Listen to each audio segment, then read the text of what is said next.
아볼로가 고린도에 있을 때에 바울이 윗지방으로 다녀 에베소에 와서 어떤 제자들을 만나 이르되 너희가 믿을 때에 성령을 받았느냐? 이르되 아니라 우리는 성령이 계심도 듣지 못하였노라. 바울이 이르되 그러면 너희가 무슨 세례를 받았느냐? 대답하되 요한의 세례니라. 바울이 이르되 요한이 회개의 세례를 베풀며 백성에게 말하되 내 뒤에 오시는 이를 믿으라 하였으니 이는 곧 예수라 하거늘 그들이 듣고 주 예수의 이름으로 세례를 받으니 바울이 그들에게 안수하매 성령이 그들에게 임하심으로 방언도 하고 예언도 하니 모두 12사람쯤 되니라. 사도행전은 28장으로 되어 있지만 그 시작은 이제 이 땅에서 부활하신 후 40일 동안 계시고 승천하실 때에 제자들에게 너희는 예루살렘 성을 떠나지 말고 너희에게 보내는 성령으로 충만하도록 머물러 있으라 말씀하신 것에 순종하여 예루살렘에서 열흘 동안 뜨겁게 기도하다가 성령 충만함을 받는 이야기로 시작하고 있습니다. 이 사도행전 28장은 크게 세 부분으로 이루어져 있는데 먼저 앞부분은 1장부터 7장까지 유대인 중심의 선교, 그리고 8장부터 12장까지는 유대인과 이방인들이 혼용되어서 복음이 전도되어던 선교의 과도기적 시기, 그리고 13장부터 마지막까지는 이방인 중심의 선교가 진행되게 됩니다. 특별히 이방 중심의 이 선교도 13장부터 15장까지는 제1차 전도여행, 16장부터 18장은 제2차 전도여행, 그리고 19장부터 21장은 제3차 전도여행입니다. 그러니까 오늘 본문은 이 사도행전에 있어서 어느 시기냐면 이방인 중심의 선교 사역이 시작되는데 그것도 이제 1차, 2차를 마무리하고 3차로 시작하는 이 시기가 바로 오늘 본문의 내용입니다. 3차 전도여행이 시작되었을 때는 바울이 1차 전도여행을 한 지 6년째 되어가는 시기였습니다. 이 3차 전도여행이 마치는 10년째 되는 해에 이 바울은 로마서를 기록하게 됩니다. 그리고 1년 후에 체포되고 또 10년 동안 더 많은 성경책을 기록하고 로마서 16장에 언급되지 아니하였던 수많은 헌신된 일꾼들이 이 후반기 10년의 사역을 통하여 배출되게 되는 것입니다. 오늘 본문의 내용은 이렇습니다. 3차 전도여행을 이제 막 시작하는 즈음에 예수님을 믿는 제자들을 만나게 된 것입니다. 복음을 전할 때에 예수님을 믿는 이들을 만나는 것은 진실로 반가운 일입니다. 특별히 전도여행을 시작했던 바울에게 있어서는 이 전도 초창기에 믿는 사람을 만난다라고 하는 것은 특별한 의미가 있습니다. 그런데 바울은 그 모든 반가움과 그리고 하나님 앞에 충분히 영광을 올려드려야 될 그 상황에 그는 그 모든 것들을 다 뒤로놓고 너희가 예수님을 믿을 때에 성령을 받았느냐 질문을 하고 있습니다. 여러분, 복음 전하다가 바울은 이 6년 동안 핍박을 받고 죽을 뻔했던 바울이었습니다. 1차, 2차 전도 여행을 하는 동안 얼마나 고달프고 힘들었겠습니까? 언제 도시에서 쫓겨날지 모르는 긴장 상태였습니다. 그런데 그 1차, 2차 전도 여행 갔을 때는 예수님 믿는 이들을 한 명도 만나지 못했는데 3차 전도 여행을 시작할 즈음에 믿는 이들을 만난 것입니다. 그러니 얼마나 마음이 감격스럽고 그리고 이렇게 믿는 이를 이 땅에 남겨주신 하나님께 영광과 찬양을 올려드려야 되는 것이 마땅하지 않겠습니까? 예수님 믿는 것을 그들을 칭찬하고 서로 격려해야 마땅한 일 아니겠습니까? 서로 예수님 믿는 이야기만 나누어도 밤을 지새울 정도일 것입니다. 그런데 바울은 그 모든 일들을 다 뒤로하고 너희가 믿을 때에 성령을 받았느냐 질문하고 있습니다. 왜 그랬을까요? 왜 그랬을까요? 하나님도 믿고 있습니다. 예수님도 믿고 있습니다. 교회도 다니고 있습니다. 그러면 된 것 아닙니까? 왜 성령을 받아야만 하는 걸까요? 예수님을 믿으면 천국 가는데, 예수님 믿으면 제사함 다 받았는데 왜 우리가 성령님을 꼭 받아야 하는 것입니까? 예수님을 믿는 것 자체가 성령님이 내게 계시다는 증거인데 지금까지 그렇게 교회 생활했는데 구태여 지금 와서 성령 충만을 받을 필요가 있겠습니까? 그런데 왜 바울은 너희가 성령을 받았느냐 묻는 것일까요? 특별히 킹 제임스 번역에 보면 너희가 믿을 때에 예수님을 구주로 영접하는 그 순간 성령을 받았느냐 이런 의미가 아니라 너희가 믿은 이래로 이렇게 번역이 되어져 있습니다. 그러니까 예수님을 영접하고 그리고 그렇게 예수님을 믿고 계속 신앙생활하는 그 이후로 너희가 성령을 받았느냐 이렇게 묻고 있는 것입니다. 이유가 뭘까요? 하나님께서는 오늘 본문을 통하여 초대교회 성도들에게 말씀하셨습니다. 바울이 성령을 알리는 이 모습 속에서 너희에게 유익이 되시는 성령님을 보내겠다고 약속하신 이 예수님의 마음을 이 바울을 통하여 읽으라 말씀하시는 것입니다. 부활하신 후에 성령을 받으라고 숨을 내쉬던 쥐눈을 잊고 어찌 신앙생활 할 수 있느냐고 책망하고 계시는 것입니다. 예수님을 믿은 이후에 성령님을 받아야 이 세상에서 믿음을 지킬 수 있다고, 그래야 그 많은 핍박을 이길 수 있다고 초대교회 성도들에게 하나님은 말씀하신 것입니다. 그리고 이제 어제나 오늘이나 동일하신 하나님, 영원하신 하나님 앞에서는 2000년 전에 초대교회 성도들도 하나님 앞에 현재요, 2000년 후에 지금 저와 여러분도 영원하신 하나님 앞에는 현재이기에 지금 동일하게 하나님의 말씀 앞에 여러분을 부르시고 이 시간 성령 강림 주일에 말씀하시고 보여주고 계시는 것입니다. 너희가 믿을 때에 성령을 받았느냐는 바울의 질문에 우리는 성령의 계심도 듣지 못했다고 말하는 그들의 모습 속에서 바로 너 자신의 모습이라고 일러주시는 하나님의 음성을 우리는 들어야 하는 것입니다. 하나님께서는 이 시간 누가 예수님을 믿는 이래로 성령 충만 없이 살았던 사람인지를 우리의 양심과 우리의 영을 통하여 하나님께서 밝히 드러내고 계십니다. 이 땅 사람의 몸을 입고 고달프게 사셨던 예수님께서는 이 땅에서 하나님의 사명을 이루기 위하여 그렇게 사명을 끝까지 이루셨던 예수님께서는 반드시 성령 충만이 필요하담을 아셨기에 성령을 보내주신다고 약속하셨습니다. 이 성령 강림 주일에 마가의 오순절 다락방에서 성령으로 충만하였던 예수님의 제자들과 같이 오늘 이 시간 하나님의 말씀 앞에서 성령으로 충만케 되시기를 예수님의 이름으로 축원합니다. 우리가 성령을 받아야 할 이유는 많이 있어요. 성령님이 우리에게 주시는 많은 유익이 있죠. 그런데 오늘 본문을 통하여 저는 두 가지만 말씀드리기를 원합니다. 첫 번째, 우리가 성령을 받아야 창조주 하나님의 주권을 인정해 드릴 수가 있습니다. 성령을 받게 되면 나의 이 지성과 나의 심령 속에서 놀라운 이 변화가 일어나게 되는데 그 놀라운 변화가 무엇이냐면 하나님께서 이 온 우주 만물과 나를 창조하셨다는 사실이 믿어지게 된다는 것입니다. 여러분 중에 하나님께서 창조하신 것을 눈으로 보고 하나님을 믿는 사람은 없습니다. 우리 가운데 하나님께서 창조하신 것을 지식적으로 이해하고 또 지식적으로 설명해 줄 수 있는 사람도 없습니다. 그런데 성령을 받으면 하나님께서 이 세상을 창조하셨음이 저절로 믿어지고 당연히 그 창조주 하나님의 주권을 인정하게 되는 것입니다. 시편 33편 6절에 여호와의 말씀으로 하늘이 지음이 되었으며 그 만상을 그의 입기운으로 이루었도다 말씀하셨습니다. 하나님께서 말씀으로 없는 것을 있게 하셨는데 온 우주 만물의 모든 형상을 있게 하실 때에 하나님의 기운으로 이루셨습니다. 여기서 말하는 하나님의 입기운이 무엇인가? 성령님을 말하는 것입니다. 그래서 정말로 하나님이 창조를 하셨구나. 정말 하나님께서 이 온 우주 만물을 창조하셨어.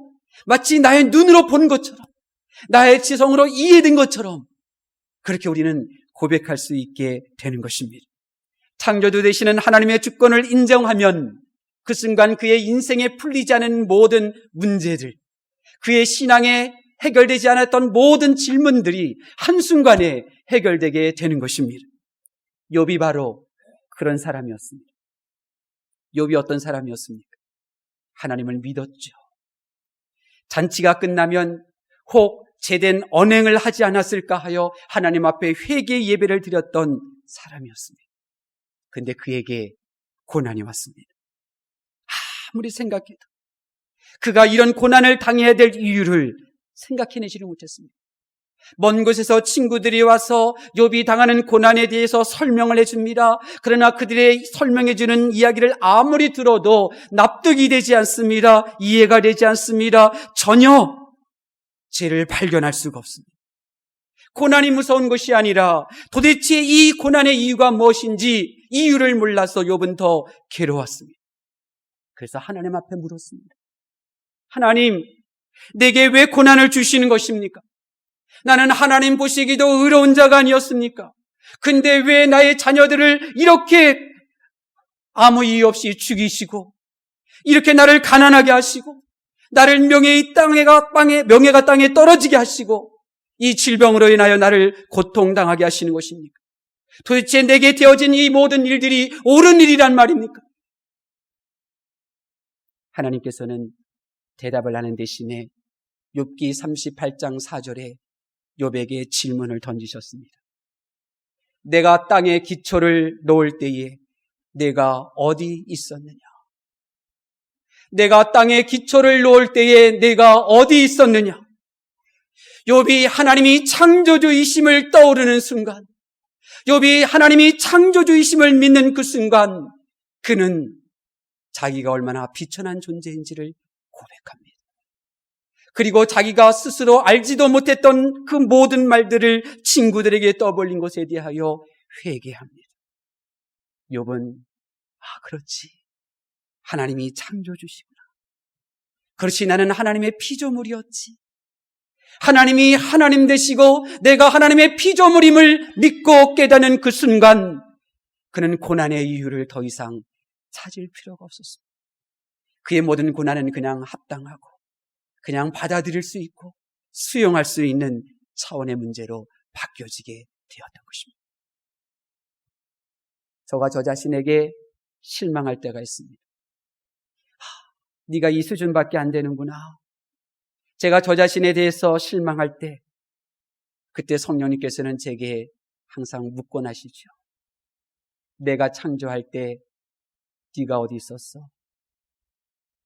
진호야, 내가 너를 창조할 때 네가 어디 있었니? 내가 널 이 모양 이대로 만드는 거야.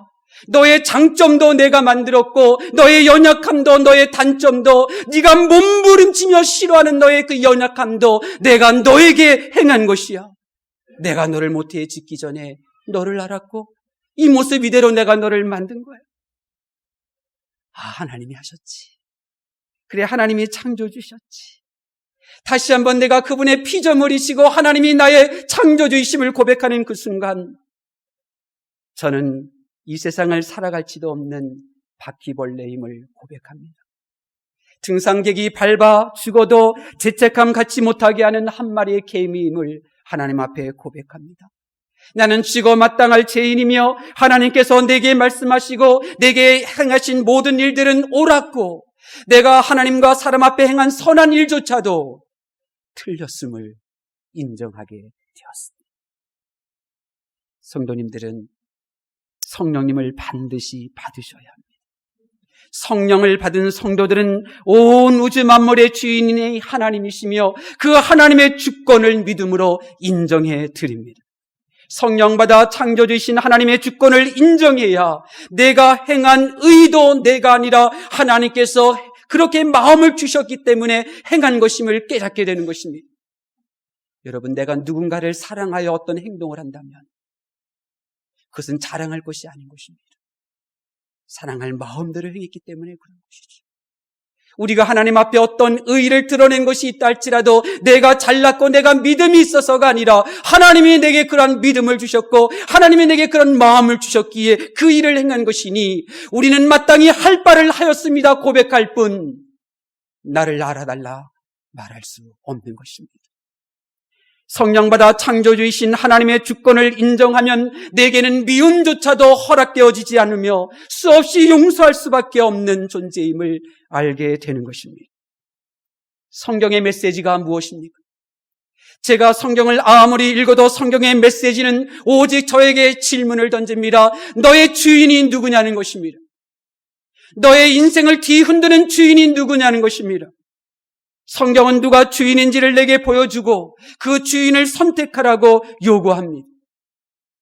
아담과 하와에게 선악과를 먹지 말라 하신 하나님의 주권을 거역하고 사람이 주인이 되자 부족함 없는 에덴 동산에서 그들은 쫓겨나야 했습니다. 하나님은 이와 같은 일들을 더 이상 하나님의 나라에서 재현되기를 원하지 않으십니다. 에덴 동산이 창조되기 이전 그 하늘나라에서 어떤 일이 있었습니까? 하나님의 절대적 주권 아래 생활하던 천사장과 천사들이 있었습니다. 그러나 영원한 세월이 흘러가는 동안 하나님과 다른 생각을 품은 천사장이 있었고, 그리고 하나님과 다른 생각, 다른 마음을 품었던 천사장으로 인하여 하나님의 절대적 주권이 훼손되어 하늘 전쟁이 벌어지게 되었습니다. 그리고 지금도 하늘나라에는 하나님의 주권을 인정하는 천사들만 남아있고 하나님의 주권을 거부하였던 존재들은 하늘나라에서 쫓겨나게 되었습니다. 하나님 나라, 관념이 아닙니다. 하나님의 나라는 실체입니다. 저와 여러분이 죽어서 가는 곳이 하나님의 나라입니다. 그렇기 때문에 하나님께서는 하나님의 말씀에 절대 순종, 하나님의 절대적 주권을 인정하는 자들만을 하나님 나라로 들여보내요. 다시는 하나님과 다른 생각, 하나님과 다른 마음을 품은 자들을 쫓아내는 그런 아픈 역사를 재현시키지 않으시기로 결단하신 것입니다. 그러므로 우리는 성령 충만함으로 하나님의 주권을 인정해야 될 줄로 믿습니다. 하나님의 주권을 인정하는 자마다 하늘나라를 소유하게 될 줄로 믿습니다. 성령을 받아야 할 다른 이유는 새롭게 창조되기 때문에 그렇습니다. 성령님이 제일 먼저 언급된 것은 성경의 제일 첫 장인 창세기 1장 2절 말씀입니다. 땅이 혼돈하고 공허하며 흑암이 깊음 위에 있고 하나님의 신은 수면 위에 운행하시니라. 여러분이 감탄하는 자연 경관과 우주의 별이 어디서 왔습니까? 빛이 있는 곳에서 태양과 별, 또 달의 빛이 왔을까요? 우주 행성과 별의 아름다운 그 질서가 질서 속에서 시작되었을까요? 아닙니다. 성경은 우리에게 말합니다. 히브리서 11장 3절, 믿음으로 모든 세계가 하나님의 말씀으로 지어진 줄을 우리가 아나니 보이는 것은 나타난 것으로 말미암아 된 것이 아니니라. 무슨 말씀입니까? 아름다움 속에서 아름다운 것이 나온 것이 아닙니다. 혼돈 속에서 질서가 나왔습니다. 어둠 속에서 빛이 만들어졌습니다. 공허함 속에서 생명이 창조되었습니다. 이 모든 일들을 성령님께서 운행하시고 품으심으로, 임재하심으로 시작되었습니다. 창조되기 전에 우주 모습이 바로 우리의 모습 아닙니까? 우리는 지금 혼돈의 시대를 살아가고 있지 않습니까? 결코 벗어날 수 없는 깜깜한 현실을 걸어가고 있지 않습니까? 이제 뭔가 이룬 것 같고 이제 살 길이 열린 것 같지만 결코 공허함의 두려움을 벗어버리지 못한 채 우리의 인생길 걸어가고 있지 않습니까? 지금 우리는 창조 이전의 모습으로 살고 있습니다. 하나님을 믿어도 모든 것이 혼돈스러울 때가 있습니다. 예배를 드려도 눈앞이 여전히 깜깜할 때가 있습니다. 이제 이만하면 되었다 싶어도 뭔가 허전하고 채워지지 않는 두려운 공허함이 나의 영혼을 둘러싸고 있습니다. 우리는 창조 이전의 상태에 머물러 있습니다. 이제 우리는 성령 하나님의 운행하심으로 말미암아 새롭게 창조되어야 할 순간입니다. 성경에 그런 사람이 있어요. 하나님을 믿고 하나님께 예배를 드렸어요. 그런데 하나님이 창조주이시라는 그 하나님의 절대적 주권을 인정하는 부분이 망가졌어요. 여러분, 그가 누구인지 아십니까? 가인이라고 하는 사람이었어요. 가인은 부모가 하나님을 믿으니 하나님을 믿었던 사람이었어요. 오늘날 하나님께 예배를 드리는데 자신의 기술력을 최대로 활용하여 1년 동안 수확한 최고의 농산물로 제물을 준비했습니다. 둘째라면 서러울 정도로 정성을 다하여 최선을 다하여 하나님께 예배를 드렸습니다. 그런데 창세기 4장 5절에 하나님은 이렇게 반응을 보이십니다. 가인과 그의 제물은 받지 아니하신지라. 성경은 가인의 재물뿐만 아니라 가인을 받지 아니하였다 그랬어요.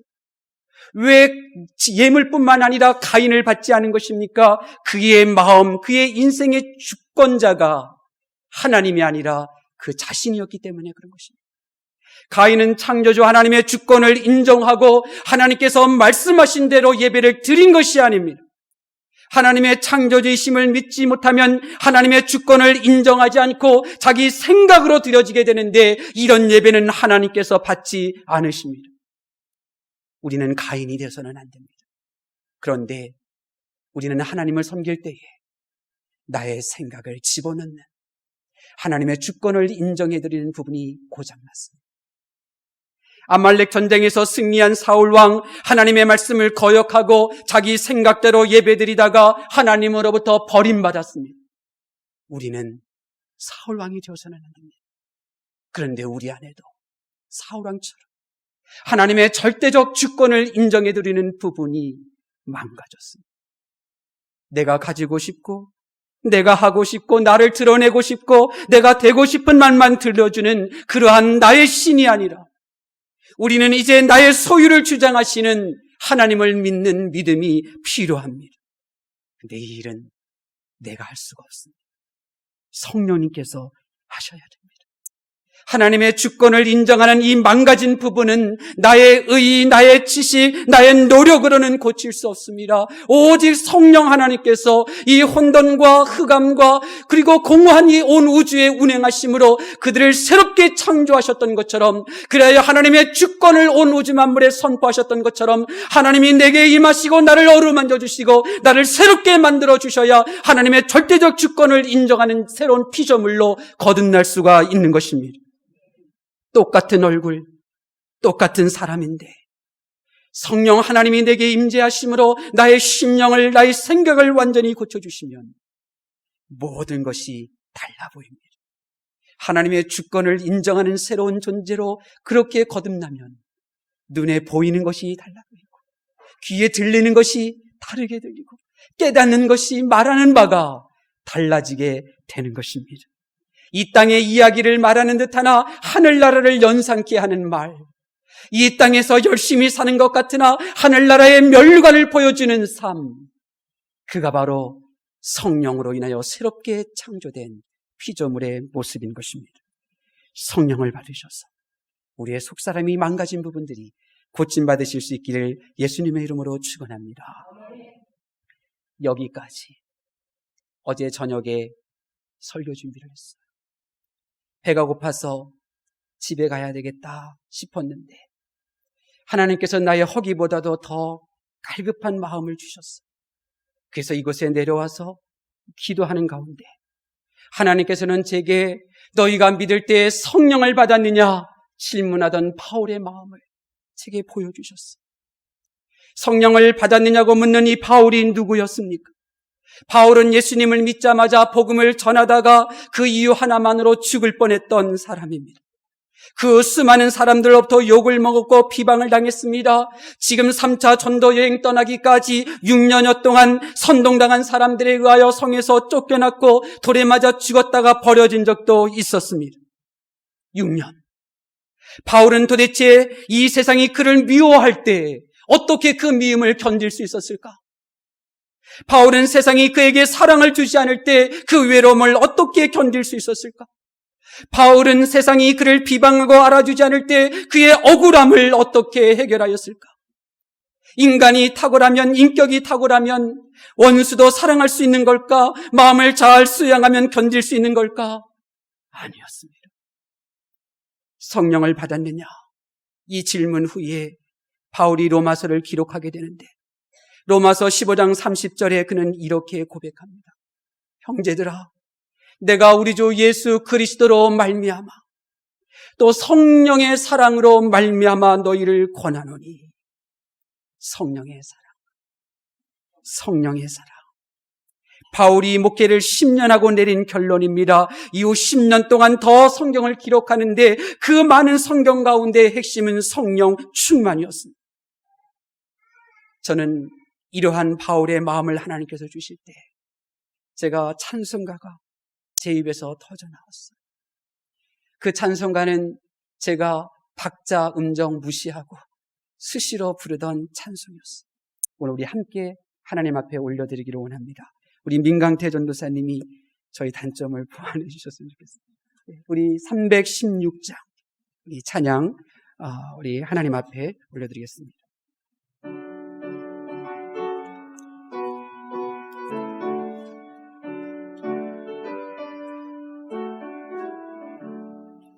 주여 나의 생명 나의 정성 드립니다.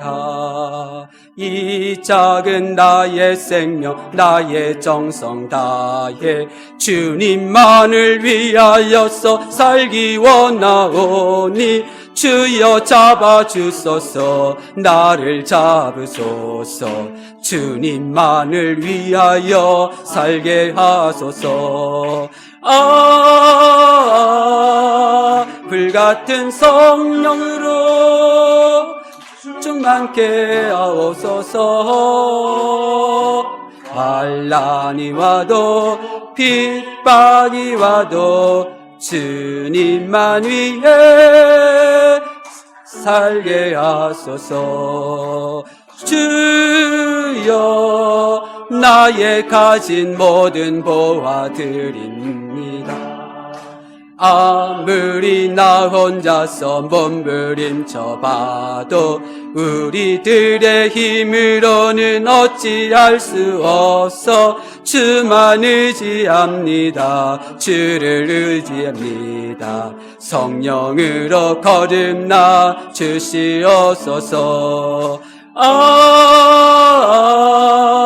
불같은 성령으로 충만케 하옵소서. 외로움이 와도 슬픔이 와도 주님만 위해 살게 하소서. 주여 이 몸 바쳐 주의 일을 하렵니다. 아무리 어려워도 괴로움 당해도 주와 함께 승리하며 살게 하옵소서. 주님 사랑 크시니 주를 따라가며 주님으로 만족해 하여 주소서. 아멘. 불같은 성령으로 충만케 하옵소서. 고통이 와도 죽음이 와도 주님만 위해 살게 하소서. 사랑하는 성도 여러분, 여러분은 이제 어떻게 사시겠습니까? 예수님을 믿을 때에 성령을 받지 않고 믿으시겠습니까? 성령 충만함, 성령님을 사모하지 않는 예배자가 되어 가인 같은 예배를 드리겠습니까? 아닙니다. 그럴 수 없습니다. 저는 이제 오직 성령님을 사모하며 살 것입니다. 성령 충만함을 구하며 살 것입니다. 예수님께서는 하나님께 기도하여 성령님을 보내신다고 약속하셨습니다. 예수님도 비둘기 같은 성령으로 충만하여 세상이 그를 미워하고 세상이 주님을 알아주지 않고 세상이 주님을 십자가에 못 박을 때에도 그들의 허물을 껴안고 그들을 사랑하셨습니다. 스데반이 어떻게 분노로 가득하여 돌을 던지는 이들에게, 스데반이 어떻게 날카로운 돌에 머리가 깨지고 피부가 찢어져도 그들을 향하여 천사의 얼굴을 알 수 있었으며 그들의 죄 사함을 위하여 기도할 수가 있었겠습니까? 성경은 말합니다. 성령 충만이다. 성령님은 제게 말합니다. 진호야, 성령 충만이다. 왜 용서하라는데도 용서하지 않는 줄 아느냐? 왜 내가 하는 말은 듣지 않고 자기가 듣고 싶은 말만 들으려고 하는 줄 아느냐? 성령이 나를 모르기 때문이며 성령님을 사모하지도 않고 성령으로 충만하지도 않기 때문이다. 여러분, 돈이 문제가 아닙니다. 그 사람이 문제가 아닙니다. 성령 충만하지도 않고 성령을 사모하지도 않는 내가 문제입니다. 시므이가 다윗을 위하여 저주할 때 다윗은 가만두어라, 하나님의 절대적 주권이 허락하신 일이다. 그의 모든 분노를 삭히고 인내하였습니다. 하박국 선지자는 어떻게 하나님의 나라 백성을 이방 나라에 의하여 멸망당할 수 있느냐고 원망하였다가 하나님의 절대적 주권을 인정하고 시인하였을 때 외양간에 소가 없어도 무화과 나무에 열매가 없어도 나는 기뻐할 수 있다고 고백하였습니다. 성령이 우리의 답입니다. 성령 충만을 사모하시고 성령 충만을 구하실 수 있기를 바랍니다. 기도하겠습니다.